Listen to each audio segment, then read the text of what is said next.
Hello students, this is Anju ma'am from Maharaja Agarsen School, Hisar. Yesterday we discussed the topic movement along a supply curve. Today we discuss the next topic, that is the shift in supply curve. Shift in supply curve क्या होता है? पूर्ति वक्र में खिसकाव. Firstly, we discuss the definition of shift in supply curve.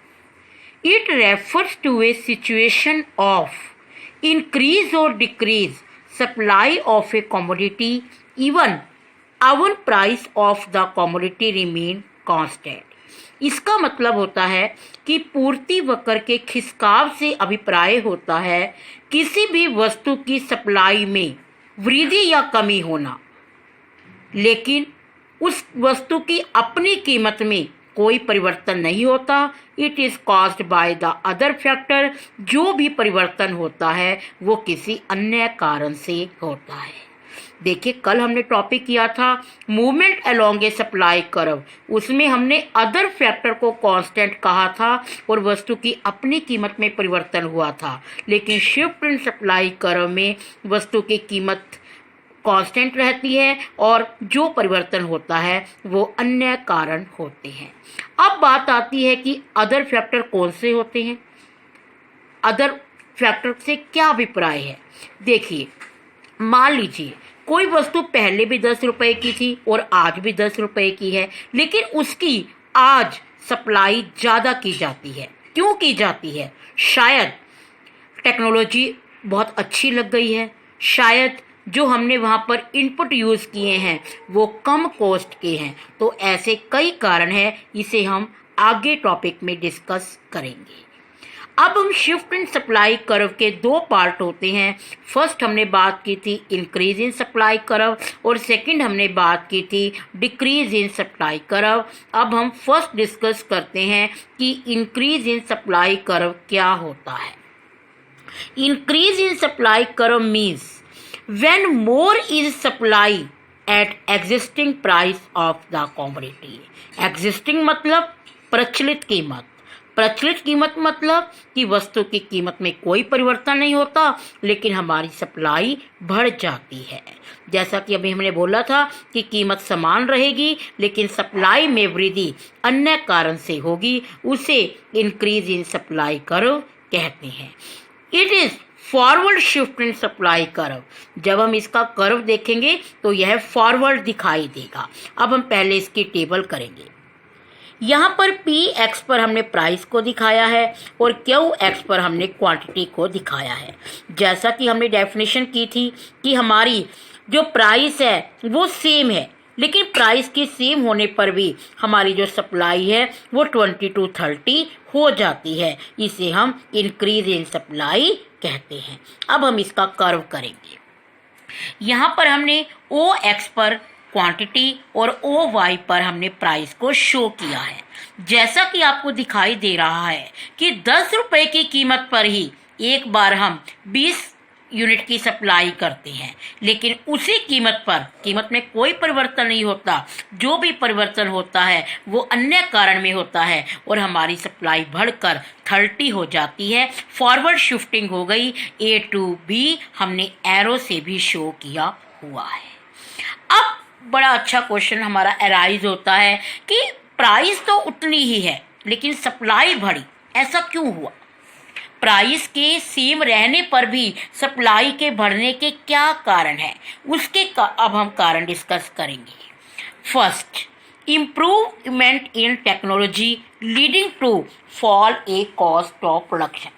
मान लीजिए अब जो हम वस्तु को उत्पादन कर रहे हैं उसमें टेक्नोलॉजी बड़ी अच्छी लग गई है, उसकी तकनीक बड़ी अच्छी है, जिसके कारण हमें उस चीज़ को बनाने में कम लागत का प्रयोग हो रहा है, जिससे हमें बेनिफिट ज़्यादा हो रहा है और हम सप्लाई को ज़्यादा कर रहे हैं.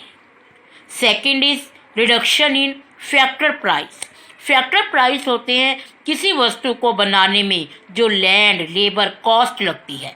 अगर हमारी फैक्टर कॉस्ट कम हो जाती है तब भी हमें ज़्यादा बेनिफिट होता है और हम सप्लाई को ज़्यादा करती है। देखिए यहाँ पर कीमत में कोई चेंज नहीं हो रहा, जब भी सप्लाई बढ़ रही है वो अन्य कारण से बढ़ रही है।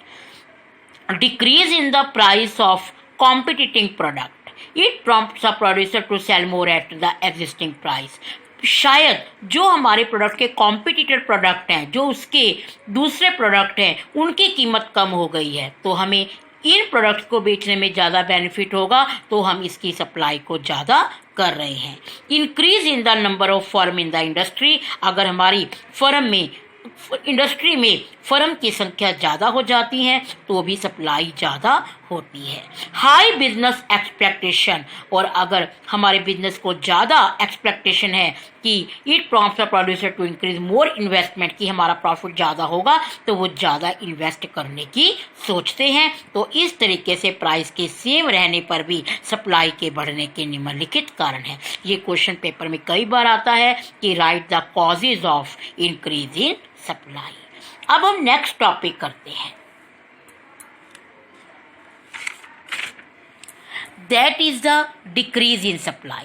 Decrease in supply means when less is supplied eight the existing price, मतलब वही कि एग्जिस्टिंग प्राइस, कीमत वही है, कीमत में कोई चेंज नहीं हुआ, परंतु हमारी सप्लाई कम हो गई, उसे हम डिक्रीज इन सप्लाई कहते हैं। It leads to backward shift in supply curve, इससे हमारा सप्लाई कर्व बैकवर्ड शिफ्ट होता है। जैसे पहले हमारा 20 to 30 हो रहा था, अब हमारा 30 to 20 दिखाई दे रहा है। देखो PX प्राइस हमारी सेम है, 10 रुपीज़ 10 रुपीज़।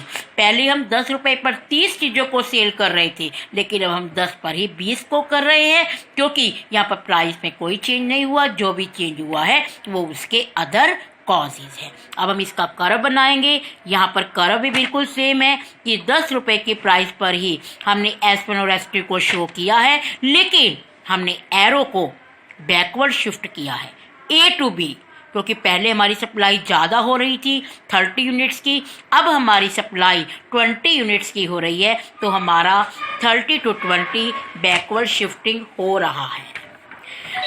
अब हम करेंगे कि causes of decrease in supply, कि सप्लाई की कमी के क्या कारण है। देखो अभी हमने कहा था, अभी हमने पीछे किया था कि causes of increase in supply, supply के बढ़ोतरी के क्या कारण थे, टेक्नोलॉजी अच्छी होना, लेकिन यहाँ पर थोड़ा ऑपोजिट हो जाएगा, आउटडेटेड टेक्नोलॉजी, कि शायद हमारी टेक्नोलॉजी अच्छी नहीं है, बैकवर्ड है, इसके कारण हम सप्लाई कम कर रहे हैं।